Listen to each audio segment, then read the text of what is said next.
नमस्कार, मैं हूं संजय शर्मा। आप देख रहे हैं 4 PM न्यूज नेटवर्क। कांग्रेस में दो तेज तर्रार प्रवक्ता होते थे, जिनकी चर्चा अक्सर आप लोग करते थे और देखते थे। पहला नाम आलोक शर्मा का, दूसरा गौरव वल्लभ का। दोनों तेज तर्रार हैं, अपने अपने तर्कों से बहुत माहौल बना देते हैं। और गौरव वल्लभ ने तो एक बार संबित पात्रा की ऐसी बैंड बजाई थी कि वो लाखों करोड़ों में वीडियो वायरल हुआ था। तो गौरव वल्लभ कांग्रेस को छोड़ के बीजेपी में चले गए। बड़ी बात यह है कि आखिर ऐसा क्या बीता गौरव वल्लभ के साथ कि उन्होंने कांग्रेस छोड़ दी। इसके अलावा क्या कांग्रेस मानती है कि इस बार इंडिया गठबंधन की सरकार बन जाएगी? क्या एनडीए को 200 सीटें, सवा 200 सीटों पर रोका जा सकता है?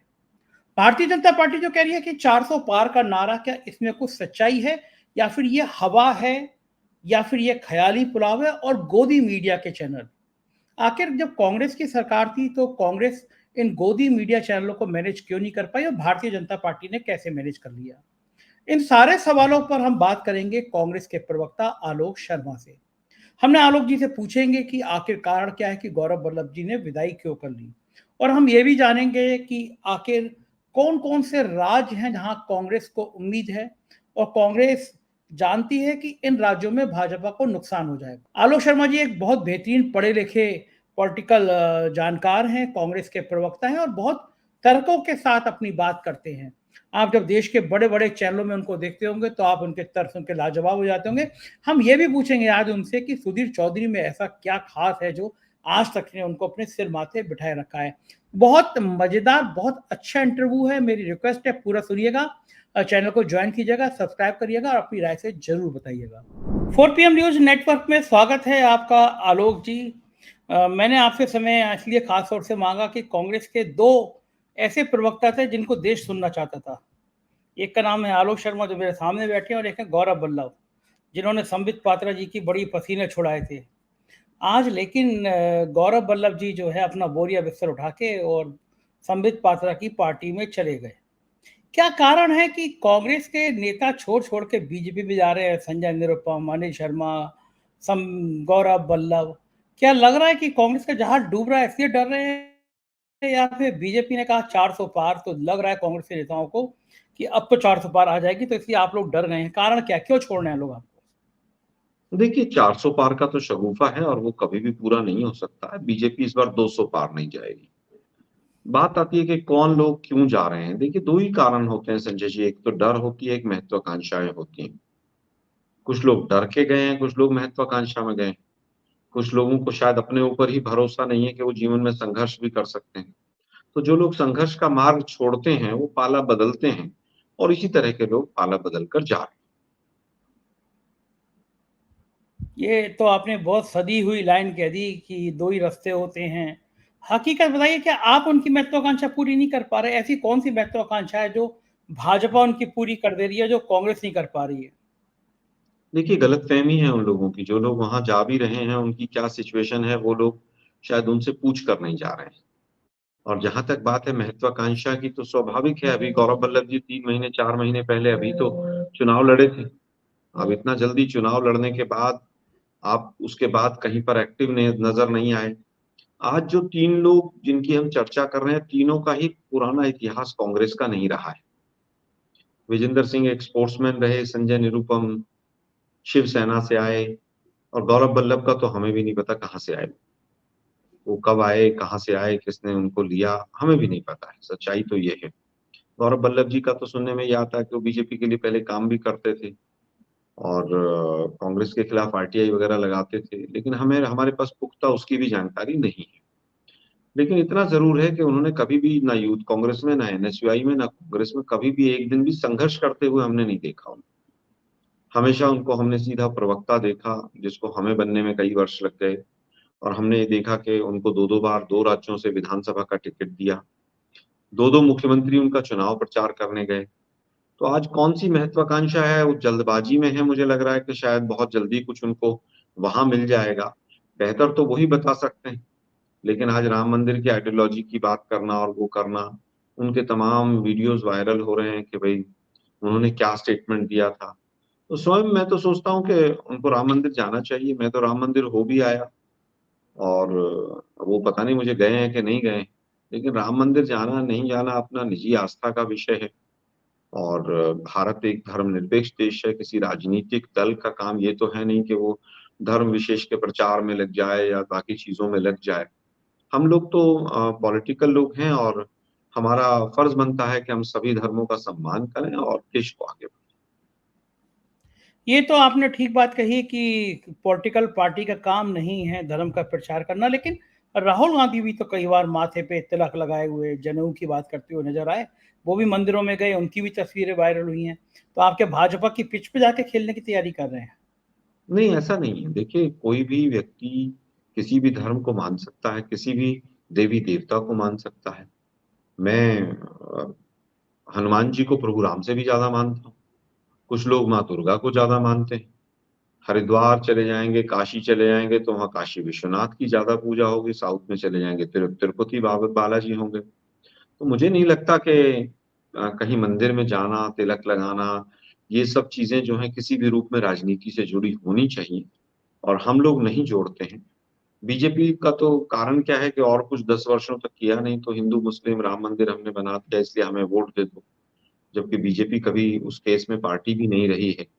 मुझे तो कुल मिला के ये लगता है कि अब वो फेल होने के कगार पे हैं और तमाम इस तरह की बातें इसीलिए बीजेपी हमेशा करती है। आपने एक बात कही कि 400 पार का नारा भ्रम का है। आप किस आधार पे कह सकते हैं कि बीजेपी की 200 सीटें नहीं आएंगी? क्योंकि जो माहौल है, हमने आज सुबह से जितने टीवी चैनल देखे बैठ के 1 घंटे में, सबके सब बिल्कुल इतने भक्ति भाव के संग कह रहे थे लहर आ रही है इस बार, तो मोदी जी की बखान कर रहे थे और आप कह रहे हैं कि 200 पार नहीं होगी। तो आपके पास कौन सा फार्मूला जो आप ये बता दे रहे हैं? देखिए मीडिया चैनल्स को आप देखेंगे और ख़ास तौर पे जो नोएडा के हमारे बहुत पाक पवित्र जो मीडिया चैनल बचे हैं, वो तो उनकी हालत तो ये है कि वो उनका बस चल जाए तो जो ताइवान में अभी भूकंप आया था उसको भी कहने के तो मोदी जी थे कि जो थोड़ा-सा कमज़ोर कर दिया नहीं तो और ज़्यादा नुकसान हो सकता। तो इन लोगों का तो मतलब भक्ति भाव और घुटने टेकने का भी कोई लेवल नहीं बचा है। तो वो लोग 400 पार मैंने तो एक दिन एक एंकर थे उनसे पूछा था कि भाई ये 400 का आंकड़ा कहाँ से आया है? बोला जी मोदी जी ने बोला। मैं कहा मैं 600 पार बोल के आ रहा हूँ उसको चलाते रहिए अब 4 दिन, थोड़ा-सा अपना भी इस्तेमाल कर लो भाई 400 कहाँ से आएँगे? तो उनके पास वो शायद अब वो नहीं है 5 किलो राशन और शौचालय मिल गया है लोगों को। तो पेट से ऊपर का सोचने का जो दायरा है वो सोच के ऊपर काफ़ी हद तक कंट्रोल बीजेपी सरकार ने कर दिया है।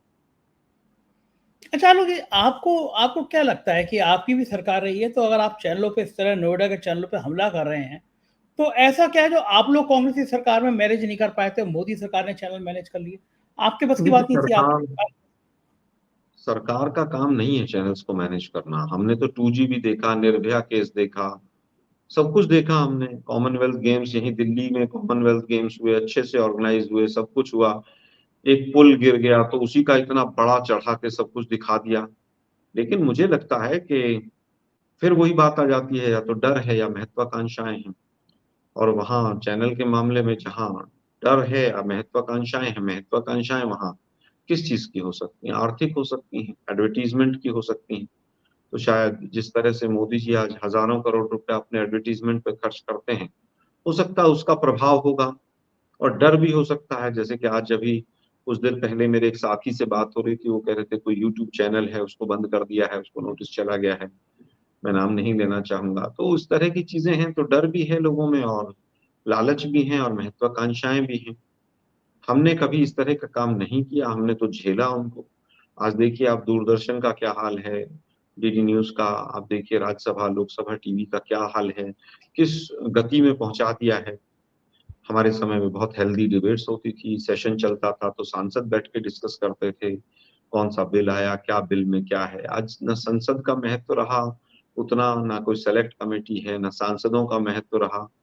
जो हम 2 हमारे 2 चाहते हैं वो देश में हो रहा है। ये आप कह रहे हैं कि महत्वाकांक्षा, बताइए आज तक जैसा बड़ा चैनल है उसकी क्या महत्वाकांक्षा होगी? इतना पैसा है पुरी साहब के पास, सुधीर चौधरी जैसा आदमी है, रोज ब्लैक एंड व्हाइट शो करके आपकी धज्जियां उड़ाते हैं कांग्रेस की। तो वो जो है, उनके पास क्या महत्वाकांक्षी, क्या डर होगा उनका, सुधीर चौधरी जी को और आज तक को? सुधीर चौधरी को रखने का कोई ना कोई कारण तो होगा ही उनके पास, कि भई ऐसा व्यक्ति जो सारा दिन सारे तमाम जो चैनल के लाइसेंस हैं, उनकी जो शर्तें हैं, उनका वायलेशन होता है, उसके बावजूद वो व्यक्ति वहां रहता है, वो व्यक्ति वहां बैठकर सारा दिन हिंदू मुस्लिम करता है। तो क्या कारण है, ये तो आज तक वाले बेहतर बता सकते हैं। भाई डर है या महत्वाकांक्षाएं हैं या कोई लालच है या कोई दबाव है, ये तो आज तक वाले बेहतर बता सकते हैं। अच्छा, कांग्रेस सर्च कर नहीं पाई कि नोएडा के चैनलों पे दबाव है, आर्थिक महत्वाकांक्षाएं है क्या, जो चैनल इतने भक्ति काल में, ये कांग्रेस और आप ढूंढ नहीं पाए आज तक? नहीं, ऐसा नहीं है। कांग्रेस को आप इतने हल्के में ना लें, सब ढूंढ के सब चीजें हमने भी लिख रखी हैं पॉइंट फॉर्म में। और जिन जिन लोगों ने और जिन जिन एजेंसीज और जिन जिन अधिकारियों ने देश के विरुद्ध प्रत्यक्ष या परोक्ष रूप से काम किया है, जरूर हम आएंगे। अब आ ही रहा है समय 2 महीने बाद, तो उसके बाद उसकी भी गणना करेंगे किस किसने क्या किया है। अच्छा, धमका रहे हैं अब अभी आने से पहले अफसरों को, है ना, क्या मार रहे नहीं, वाले हम हैं? देखिए, हम धमका नहीं रहे हैं। मैंने तो कहा जिन्होंने देश के लिए प्रत्यक्ष या परोक्ष रूप से गलत काम किया है। तो ये धमकी नहीं है, ये तो केवल लॉ, रूल ऑफ लॉ की बात है कि भाई जो लोग गलत करेंगे वो तो गलत उनको फेस करना पड़ेगा। मतलब ये अफसरों के लिए हिदायत है, मीडिया के लिए हिदायत है, या जनरल किसी के लिए हिदायत है? नहीं, अब अफसर अगर यूपीएससी से सेलेक्ट होकर जाते हैं और शेर का निशान उनके कंधे पर होता है और फिर वो बीजेपी के जिलाध्यक्षों की चमचागिरी करते हैं, तो उनको स्वयं सोचना चाहिए कि उन्होंने क्या, किस पर्पज से जॉब ज्वाइन की थी और आज वो क्या कर रहे हैं। अच्छा, ब्यूरोक्रेसी की आलोक जी, चूंकि आप खुद इतने पढ़े लिखे इंसान हैं, खुद यूपीएससी आपने क्वालिफाई भी किया शायद, क्या कारण है कि ब्यूरोक्रेट्स भी इतना उनसे झुकने को का वो रेंगने लगे कि क्या, क्या पीछे क्या है इसके, नौकरशाही इतनी क्यों झुक गई इस सरकार में? देखिए, कई कारण हैं। आपका गवर्नेंस का तरीका इस तरह का है। जब पेगासस जैसी चीजें आप जजेस के यहाँ और तमाम बड़े अधिकारियों के यहाँ लगाएंगे, आप हर इंसान के ऊपर एक दूसरा इंसान बैठा देंगे, आप हर एक छोटी छोटी गलती को पकड़कर आप डराएंगे, तो वहां पर भी डर है। ब्यूरोक्रेट्स बहुत से ऐसे हैं जो वास्तव में घुटने नहीं टेकना चाहते हैं, लेकिन डर का माहौल बना दिया गया है। उनकी अफसरशाही इस तरह की आ गई है कि वो लोग उनको दबाते हैं। पहले नेता दबाते हैं जो सत्ता में बैठे हैं, और उसके बाद जो है वो अफसरशाही दबाती है। लेकिन बहुत से लोग ऐसे भी हैं जो ईमानदारी से काम कर रहे हैं। आपको लगता है कि ये इसमें कुछ बदलाव हो पाएगा आने वाले दिनों में? बिल्कुल होगा। समय बदलेगा और परिवर्तन का पहिया जब वापस घूमेगा तो स्वाभाविक है कि बहुत अच्छा होगा। अच्छे लोग सामने निकल कर भी आएंगे, जो डर और दबाव में है वो भी बाहर आएंगे। माननीय राहुल गांधी जी ने तो स्वयं कहा, डरो मत, कोई बात है तो सामने आओ। तो आज डर का माहौल है, चाहे वो मीडिया चैनल्स हों चाहे लोग हों। मैं नाम नहीं लेना चाहूंगा। एक साउथ दिल्ली के चैनल के साथ क्या हुआ था, उसके एडिटर के साथ कौन कौन सी धाराएं लगाकर जांच हुई और क्या क्या हुआ, और उसके बाद फिर एक बड़े उद्योगपति जो मित्र मंडली में हैं, उन्होंने उसके शेयर्स खरीदे और सारा पूरा देश ने देखा था। आज भी कुछ चैनल्स ऐसे हैं जिनको शायद नोटिस आए हुए हैं, नोटिस भेज के शांति से बैठ जाते हैं कि फाइल तैयार हो गई है, अब जब जरूरत पड़ेगी तो इस्तेमाल कर लेंगे। कभी कभी फाइल दिखा भी देते हैं, व्हाट्सएप पे फोटो खींच के भेज देते होंगे कि भाई तैयार रखा है मामला। कांग्रेस लेकिन इन सब बातों के लिए कोई बड़ा आंदोलन खड़ा कर नहीं पा रही कि देश की जनता को पता चले कि हकीकत में हो कहाँ क्या रहा है, कहाँ पेच कसे जा रहे हैं, कांग्रेस कर नहीं पा रही। संजय जी, देखिए, इन तरह की जो मूवमेंट चलती हैं उसमें सीधा एक होता है कि आप संघर्ष के रास्ते होते हैं। लोकतंत्र की हत्या हम इसीलिए कह रहे हैं कि संघर्ष के रास्ते इन्होंने रोक दिए। संघर्ष का रास्ता होता है कि आप, स्टूडेंट मूवमेंट होगी, आप अपनी मांगों के लिए बात करेंगे। अग्निवीर की योजना गलत आएगी तो लोग वहां पर सड़कों पर डिमांड करेंगे, धरना प्रदर्शन करेंगे। आपने उसको बंद कर दिया। आपने कहा, हजारों केस कर दिए लड़कों के ऊपर, कहा कि जिनके ऊपर केस है उनको सरकारी नौकरी नहीं मिलेगी। उसके बाद संघर्ष का रास्ता होता है मीडिया का, कि हमने जाके मीडिया में ये बात कही, भाई अखबार में ये छपा है, टीवी में ये आया है, तो वहां पर भी पूरी बंदिशें लग गई। तीसरा होता है कि सरकारी जो भी जांच एजेंसियां हैं वो जांच करती हैं और देश की जनता के सामने रखती हैं। सीएजी की रिपोर्ट आती है, उससे मूवमेंट बनता है, उससे एक देश की मानसिकता बनती है कि सरकार क्या अच्छा कर रही है, क्या बुरा कर रही है। तो वो संघर्ष का रास्ता उसके बाद भी अगर होता है तो आरटीआई लगाते हैं आप, जो कांग्रेस ने सूचना का अधिकार दिया। वो सूचना के अधिकार में आज आप सरकार के खिलाफ अगर जानकारी है तो मिलेगी नहीं। आप, सैकड़ों हजारों इस तरह की आरटीआई पड़ी हुई है। फिर उसके बाद न्यायालय होता है कि भाई आप जब सारा आधार बन गया तो अब संघर्ष का अगला चरण, जो अंतिम चरण है, वो न्यायालय। आज हालत यह है कि अगर ईवीएम से वोटिंग होती तो चंडीगढ़ का मेयर और उसकी जो पर्चियां गिनी गई कॉर्पोरेटर्स की सुप्रीम कोर्ट में, वो भी नहीं हो पाता। तो आपका कहीं ना कहीं चंडीगढ़ का जो हाई कोर्ट था पंजाब हरियाणा का, उसका आप निर्णय अगर देखेंगे, उसने स्टे देने से भी मना कर दिया। तो जब तमाम चीजों के ऊपर प्रभाव नजर आता है एक व्यक्ति विशेष का, एक विचारधारा का, तो स्वाभाविक है कि चाहे वो संघर्ष का कोई भी रास्ता हो, वो इस सरकार ने बड़े इंटेलिजेंटली उस संघर्ष के रास्ते को ब्लॉक किया है। अब यूट्यूब चैनल्स हैं, सोशल मीडिया है, काफी वायरल है। अब अगली नजर इनकी उसके ऊपर है कि उसको भी किस तरह से दबाया जाए ताकि मूवमेंट ही ना बने। कुछ गलतियां, कुछ कमियां हमसे भी रही हैं कि हम मूवमेंट नहीं बना पाए। ठीक बात है आलोक जी। हम बात करें राजनीतिक पटल की, कौन कौन से वो राज्य हैं जहां से आप भारतीय जनता पार्टी को नुकसान होता हुआ देख रहे हैं? एक एक करके मैं उन राज्यों के बारे में आपसे जानना चाहता हूं, फिर उन राज्यों के बारे में आपसे कुछ पूछना भी चाहता हूं। देखिए, नॉर्थ ईस्ट में बीजेपी को कई सीटों का नुकसान होगा। उसके बाद कौन कौन बंगाल से में, नॉर्थ ईस्ट में कौन कौन से राज्य में भाजपा को आप ज्यादा बड़ा नुकसान देख रहे हैं? देखिए आसाम में मेजर, क्योंकि ज्यादा सीटें आसाम में ही हैं, आसाम में होगा। आसाम से एक शुरुआत होगी। एक सेकंड आलोक जी, आसाम में आप मान रहे हैं कि भारतीय जनता पार्टी को नुकसान होगा, तो क्यों नुकसान होगा उसके कारण समझा सकते हैं? क्योंकि बहुत तीखा हमला करते हैं हेमंत बिस्वा शर्मा, अपना जो हिंदुत्व वाला मोर्चा है उसको आगे करे रहते हैं, और राहुल गांधी पे कस के हमला करते हैं, तो नुकसान क्यों होगा उनको? हेमंत बिश्व शर्मा केवल और केवल अपनी सीट को, अपनी गद्दी को बचा के चल रहे हैं, और उसके लिए वो वही ट्रैक ले रहे हैं जो बीजेपी के तमाम लीडर्स लेते हैं। आज आसाम में क्या किया है वो बताने के उस पोजीशन में नहीं है। राहुल गांधी जी की यात्रा जब निकली थी वहां से, आसाम से, तो हमने देखा जिस तरह का जन समुदाय वहां पर निकला था। हेमंत बिश्व शर्मा जी तो पूरी तरह से अचानक बने हुए मुख्यमंत्री। अगर हमारा टाई अप बदरुद्दीन जी के साथ उसमें कुछ मॉडिफिकेशंस होती और बाकी चीजें हम ढंग से मैनेज करते, तो कोई बहुत ज्यादा मार्जिन नहीं था वोट परसेंटेज का।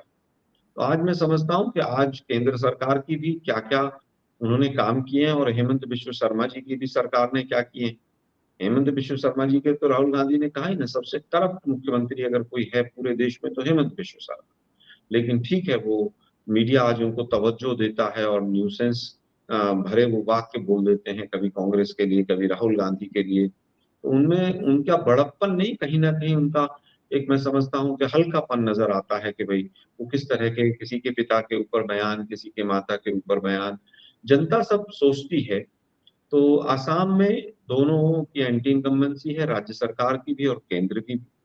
उसके बाद बंगाल में आप आ जाइए, बंगाल में बीजेपी को भारी नुकसान होगा, उड़ीसा में नुकसान होगा, बिहार में बंगाल नुकसान। बंगाल में तो आप ही, एक सेकंड, बंगाल में तो आप ही बीजेपी को फायदा कर दे रहे हैं। आपने तृणमूल कांग्रेस के संग बात ही नहीं करी, वो उन्होंने अकेले लड़ने का ऐलान कर दिया, इंडिया गठबंधन में शामिल है, चुनाव अलग अलग लड़ रहे हैं। तो बंगाल में तो आपने नुकसान किया, बीजेपी का फायदा किया। देखिए, मुझे नहीं लगता कि हमने कोई नुकसान या फायदा किया है। सीट शेयरिंग पे कहीं ना कहीं कोई बात रही। मैं समझता हूं अगर वहां पर भी इंडिया अलायंस मिलकर लड़ती तो ज्यादा अच्छे रिजल्ट आते, लेकिन उसके बावजूद मैं समझता हूं बीजेपी को बहुत भारी नुकसान होगा। बिहार में भी आज नीतीश जी की वो बात नहीं है। नीतीश जी के खिलाफ पूरा बिहार की जनता खड़ी हुई है, बिहार का युवा खड़ा हुआ है। बिहार में कम से कम 20 से 25 सीटों का बीजेपी को सीधा सीधा अलायंस को नुकसान होगा। यूपी में भी आप देखिएगा कि कम से कम पिछली बार से 10-12 सीटें और कम होंगी बीजेपी, कम से कम यू, कह रहा हूं। यूपी में तो बिल्कुल लहर के बता रहे हैं लोग, योगी और मोदी की जोड़ी, डबल इंजन की सरकार, और कस के बता रहे हैं लहर है। और बीजेपी बड़ी आशान्वित है कि यूपी में हम 70 क्रॉस करेंगे। नहीं, देखिए बीजेपी वाले तो 600 क्रॉस कर सकते हैं 550 की जगह, उनके कहने से कुछ नहीं है। वोट जनता को डालने हैं। जिस तरह का जो किसान आंदोलन से लेकर कोरोना का वो गंगा का किनारा से लेकर और पेपर लीक से लेकर हर जगह तो डबल इंजन की सरकार फंसी हुई। तो वोट और युवा क्यों वोट देगा उसको, ये बीजेपी कभी नहीं बताती है। बस हम जीत रहे हैं, जीत रहे हैं। भाई क्यों जीत रहे हैं? क्योंकि 3 तलाक खत्म कर दिया। अरे भाई तो सुप्रीम कोर्ट का निर्णय था। राम मंदिर बन गया, अरे भाई वो भी सुप्रीम कोर्ट का निर्णय था। आपका प्रशासन में क्या आपकी उपलब्धि है वो बताने लायक बीजेपी नहीं है। बीजेपी आप देखिएगा कि बीजेपी इस बार चौंक जाएगी, जनता उनको बिल्कुल वोट नहीं देगी। बीजेपी के अगेंस्ट अंडर करंट है बहुत भारी। महाराष्ट्र में आप देखिए, आलोक जी, आप कह महाराष्ट्र रहे हैं में कि एक सेकंड में उत्तर प्रदेश पे रोकता हूँ आपको।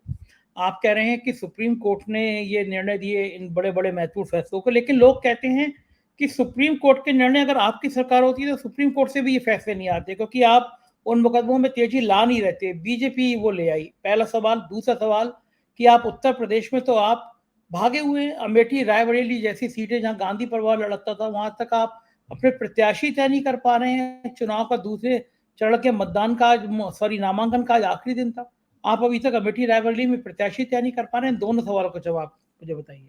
पहला सवाल आपने पूछा कि भाई हमारे समय में अगर होता तो निर्णय नहीं आता।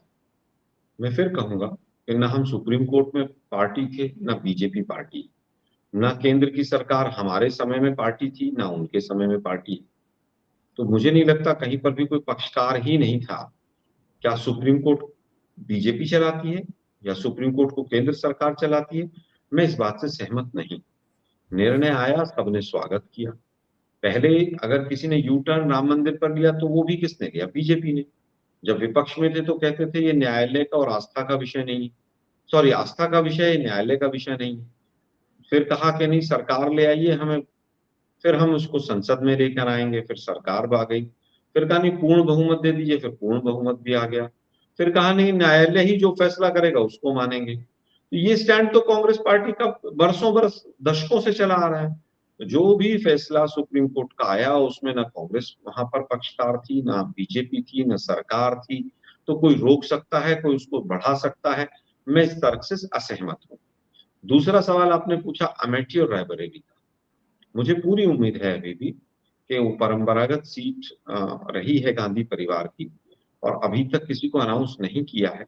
और वहां के एक एक कार्यकर्ता की भी ये इच्छा है कि वहां पर राहुल गांधी जी, प्रियंका जी वहां से चुनाव लड़ें। और मुझे उम्मीद है कि कार्यकर्ताओं की जो इच्छा है वो पूरी होगी। आप महाराष्ट्र की बात कर रहे थे, हम लोग महाराष्ट्र की तरफ चलते हैं। महाराष्ट्र में क्या स्थिति है? कांग्रेस के गठबंधन में भी कुछ मतभेद सामने आ रहे हैं। देखिए गठबंधन में जब 3-4 बड़े दल होंगे, इतना बड़ा राज्य होगा, इतना बड़ा चुनाव होगा, तो सीटों को लेने देने पे कहीं ना कहीं प्रभाव पड़ेगा, आपस में खींचतान भी होगी। चाहे बीजेपी का हो, एनडीए का अलायंस, चाहे इंडिया गठबंधन हो, सभी के अंदर होता है। लेकिन वो चीजें बहुत शांति से सुलझा ली गई हैं। आज उद्धव ठाकरे जी, शरद पवार जी, वहां के जो महाराष्ट्र के हमारे तमाम लीडर्स हैं, वो सब मिलकर एक कॉर्डियल एटमॉस्फेयर में काम कर रहे हैं। 48 सीटें हैं। मुझे लगता है 30 से 35 के बीच में इंडिया गठबंधन मिनिमम जीत के जाएगा। चलिए, आपके ख्याल अच्छे हैं। एक आखिरी सवाल, ईमानदारी से बताइएगा कि कांग्रेस के पास कितनी सीटें आ सकती हैं लोकसभा में? देखिए इंडिया गठबंधन पूरा मिलकर चुनाव लड़ रहा है संजय जी, और मुझे पूरी उम्मीद है जिस तरह का अंडर करंट है, मैंने राजस्थान, मध्य प्रदेश, हरियाणा सब जगह देखा है, जिस तरह का अंडर करंट है, बीजेपी का अलायंस 200 के पार नहीं होगा और इंडिया अलायंस 300 के पार जाकर सरकार बनाएगा। बहुत बहुत शुक्रिया आलोक जी, आपने हमें इतना कीमती समय दिया। बहुत बहुत आभार, धन्यवाद। तो ये थे आलोक शर्मा, बहुत बढ़िया बढ़िया बेहतरीन बातें कर रहे थे। मुझको यकीन है कि आपको इंटरव्यू पसंद आया होगा। अपनी राय से अवगत कराइएगा। शुक्रिया, थैंक यू।